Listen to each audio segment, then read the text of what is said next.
بریم سراغ یلدا. ما رنگ کردنش هم جلسه پیش مقدار ناقص موند. حالا میخوام تکمیلش کنم اگه اجازه بفرمایید که بحثمون تموم بشه. ببینید شمعایی که اینجوری طلایی داره، من جلسه پیش گفتم که میتونیم پودر طلا، حالا پودر فلزات رو میتونیم با وارنیش پای روغن مخلوط کنیم و روی کار بزنیم. یه لحظه فقط در چند ثانیه شما قالب رو نشون بدید. ما هفته پیش داخل این قالب از پارافین استفاده کردیم، ریختیم داخلش و اون شمی شد که دست شماست. بله. حالا الان یه روش دیگه میخوام بگم خدمت بینندگان عزیز که یه مقدار راحت تره. این برجستگیایی که ما میبینیم روی شممون داخل قالبمون فرو رفتگیه.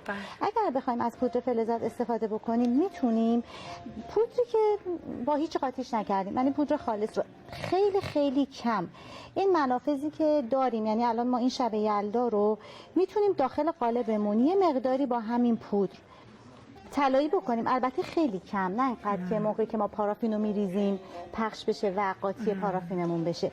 اینو طلایی میکنیم. حالا الان باز به علت محدودیت وقت من یه مقدارش انجام دادم. بعد پارافین رو موقعی که میریزیم داخل قالب ردش بعداً روی شمع باقی میمونه. حالا اگه بخوایم این شمع رو ما درست بکنیم، من فتیله گذاری و جلسات قبل گفتم فتیله شمع رو میذاریم، ترجیحاً فتیلمون فتیله خام باشه که هم قالب سالم بمونه هم سوخت خوبی داشته باشه. این فتیله های خام هستن. این شمع ما عمودیه. بله. فتیلمون فتیله خامه، یعنی فتیله‌ایه که پنبه خالصه و پلاستیک داخلش نداره. بهترین نوع فتیله همین فتیله هست و ما الان فتیله رو گذاشتیم داخل شمعمون، یه مقدار انتهاشو گذاشتیم موند و حالا الان باید قالبمون حسابی گرم بشه. در مورد قالب‌های سیلیکونی حتما باید قالبمون گرم بشه که کیفیت شمعی که خروجی ماست خوب بشه. اگر گرم نکنیم ممکنه که شوک پارافین شوک بشه و قالب شمعی که در میاد بیرون یه خط‌هایی روش ایجاد بشه. کامل قالب رو که گرم کردیم، حالا جلسه پیش در مورد رنگ ما نرسیدیم صحبت کنیم. موقعی که میخوایم پارافین رو رنگ کنیم، اگر از این رنگ هایی که به صورت دستاس هستن استفاده بکنیم خیلی راحت داخل پارافین حل میشه. یعنی موقعی که آخرین ذره پارافین ما حل شد، از روی حرارت حتما باید برش داریم و تست رنگ بگیریم. من یه مقدار الان ریختم. الان همون میزان کافیه؟ ببینید رنگ خیلی سلیقه‌ایه. من خودم که میخوام استفاده کنم از این مقدار اولین بار که میخوام درست بکنم ذره ذره میریزم تا به اون رنگ دلخواهم برسم. و تست رنگ ما هم من یه تست رنگ بگیرم بینندگان ببینن. ببینید موقعی که من رنگ رو اضافه کردم، بعد رنگ میتونم اسانس رو اضافه بکنم. البته اگر اسانس میکنه شمع خوشبو میکنه. از روی حرارت که برش داشتم اسانس حلال چربی باید باشه. حتما از این عطر و اتکلون خوشبو کننده نمیتونیم استفاده کنیم. بعد شمعو که رنگش رو اضافه کردیم، تست رنگش به این صورته که ما روی یه سطح سفید این رنگ رو میریزیم. این رنگی که ما اینجا داریم موقعی که از میریزیم داخل قالب، از قالب درش میاریم، از این رنگ پررنگ تره. پس خروجی رنگ ما از این مقداری که کردیم یه درجه روشن داره. یعنی بینندگان گول نخورن هی رنگ اضافه کنن بعد ببینن که تیره شده. و این رنگی هم که ما الان داخل این ظرف داریم رنگ ما نیست. ببینید الان من اینو اینجا تست کردم، خیلی متفاوته. حتما تست رنگ بگیرن بینندگان. بعد موقعی که رنگمون به اون موردی شد که دلخواه ما بود، خب الان برای این قالب ما باید تقریبا روشن برداریم چون میخوایم رنگش کنیم دیگه. اگر بخوایم رنگ کنیم بله. ببینید میگم رنگ خیلی سلیقه‌ایه خانم ابراهیم، خیلی، یعنی اون نمیتونیم بگیم چقدر رنگ اضافه کنن به بینندگان. خب این مرحله رو دقت کنن بینندگان، اینو کامل ما باید ضربه بزنیم. و این نکته خیلی مهمه، توی قالب‌های سیلیکونی یه مرحله ما اضافه تر داریم. دور تا دور قالبمون رو قبل اینکه شمع خودشو بگیره ما باید حتما با سوزن حبابگیری بکنیم.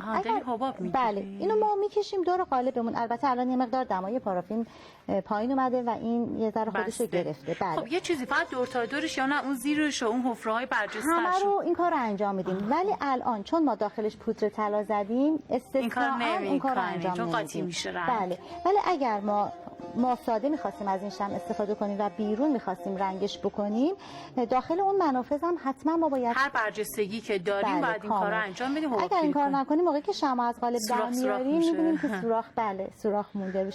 خب توی این مرحله خیلی خوب ما ضربه میزنیم دیگه. حالا چون که نمیتونیم ما حبابگیری کنیم اون منافذ رو، خیلی خوب به قالب ضربه میزنیم و موقعی که این شمع از قالب در میاریم میبینیم که رد این ورقه این پودر طلا روش مونده. چقدر طول میکشه خشک خودشو بگیره؟ این حدوداً چون قالبش کوچیکه 1 ساعت خنک میشه. اگر فرصت داریم من گودگیریشم آره بله داریم نمونه دیگه که انجام بدیم. در مورد قالبایی که به این صورت هست و کفیه و حجم کمی داره پارافین، گودگیری شده دیگه فکر کنم بینندگان دیگه آشنا شده باشن با گودگیری اگر برنامه‌های قبل رو دیده باشن. یه مقداری سطحش هم گود میشه به خاطر کاهش حجم پارافین ماست. توی این مدل شمع گودگیریش مقدار متفاوته. زمانی که ما بین گودگیری و ریختن توی قالب هست کوتاهه، یعنی ما منتظر میشیم به محض اینکه دور قالبمون دیدیم داره تغییر رنگ میده. ببینید الان منظورم از تغییر رنگ اینه که ببینید اینجاها الان پارافین خودش رو گرفته و داره روشن میشه. به محض اینکه ما دیدیم که این داره دور قالب تغییر رنگ میده، یه شکافای کوچیکی روی سطح شمع ایجاد میکنیم. تا انتها نمیریم چون که ما حجم شمعمون کمه، ممکنه که بزنیم و شمع خراب بکنیم. یه چند تا شکاف کوچولو روی شمع ایجاد میکنیم و پارافین رو بهش اضافه میکنیم. فقط نکتهش اینه که موقعی که ما میخوایم پارافین رو به این شمعای این مدلی برای گودگیری اضافه کنیم خیلی دیگه باید داغ باشه. یعنی ما در اصل میخوایم اون لایه رویی رو بیاریم انقدر داغ بریزیم که با لایه زیری مخلوط شه و یک دست بشه. اگر دماش پایین باشه میاد روی قالب رو میگیره و موقعی که ما شمع از قالب در میاریم میبینیم که دو رنگ شده شمعمون. دلیل اینکه میگیم دماش خیلی بالاتر باشه نسبت به پارافینایی که برای گودگیری دیگه استفاده میکنیم دقیقاً همینه که میخوایم بیاد و بزنه لایه زیرم آب کنه و یکی بشه و اون گودیش از بین بره، مرزه از بین بره دیگه. بله. لایه نشه. بله دقیقاً. پس این نکته این قالب ها بود. حالا در مورد یه مقدارم در مورد سوخت شمع من توضیح بدم چون سوال خیلی از بینندگان هست و خیلی دوست سوالشون اینه که چرا ما شمع که روشن میکنیم به صورت تونلی و یه میره پایین. بله باریک میره پایین. مخصوصا شمعایی که حجم زیادی دارن. علتش اینه که خب ما شاید بخوایم بگیم که شمعمون حیفه دیگه، یه ذره که روشن مون خاموشش میکنیم، میگیم خاموشش کنیم برای دفعه بعد. مثلا شمعایی که بزرگند و قطرش زیاده. در صورتی که این واقعا خیلی ضرر زیادی برای شمعمون و شمعمون از بین میره. ما شمعو که میخوایم روشن کنیم بعد منتظر شیم کامل کاملا نشون بدیم. بذار من از این گلی از شمع گلگلی استفاده بکنم. ببینید شمعو اگر من الان خاموش بکنم، خب بذار شمع ببینیم. اگه میشه از نمای بالا بگیرین چون یه نکته خیلی مهمیه برای مقروم صرفه بودن شمع. خب اگر من الان این شمعو خاموش بکنم الان یه قطر محدودی آب شده. اگر الان خاموشش کنم دفعه بعد که میخوام روشنش بکنم با همین قطر میره پایین. خب پس صبر میکنم سریعتر این به ته فتیله میرسه. بله بعد دور یعنی پارافین دورمون هدر میره. خب یعنی ما باید صبر بکنیم تا این قسمت ذوب بشه کامل. ما وقتی شمع روشن میکنیم که زمان داریم منتظر شیم که کامل سطح شمع آب بشه. اگر این کارو نکنیم دفعه بعد که میخوایم روشن بکنیمش دوباره همون قطری که دفعه قبل ایجاد شده با همون قطر میره پایین و این یعنی که ما شمعمون رو در اصل کل قطرش از دست دادیم. این شمع ما میتونه مثلا 3 روز برای ما بسوزه، روشن باشه، در حالی که ما میخوایم مقروم به صرفه باشه یه ذره که میره پایین قبل از اینکه به اون قطر نهایی برسه خاموشش کردیم و مثلا در 4-5 ساعت کلا دفعه بعدم روشن بکنیم میرسیم به ته فتیله. در مورد شیشه ها هم همینه ها. شمعی که توی شیشه میریزیم هم دقیقاً همینه. باید صبر کنیم که کل سطح ظرف ما ذوب بشه، بعد خاموش کنیم. بعد موقعی هم که خاموش کردیم همون موقع، خب این نکته هم خیلی مهمه، همون موقع وقتی که خاموشش کردیم ما فتیله رو بدیم رو به بالا که بر نگرده داخل فتیله و فتیله خفه بشه. این نکته هم خیلی مهمه. اگر تصویر این شمعو بگیره خب ما 30 ثانیه زمان داریم. بله تو این مرحله که من گفتم که دور شمع تغییر رنگ میده، الان زمانیه که من میتونم پارافین گودگیری رو بهش اضافه کنم.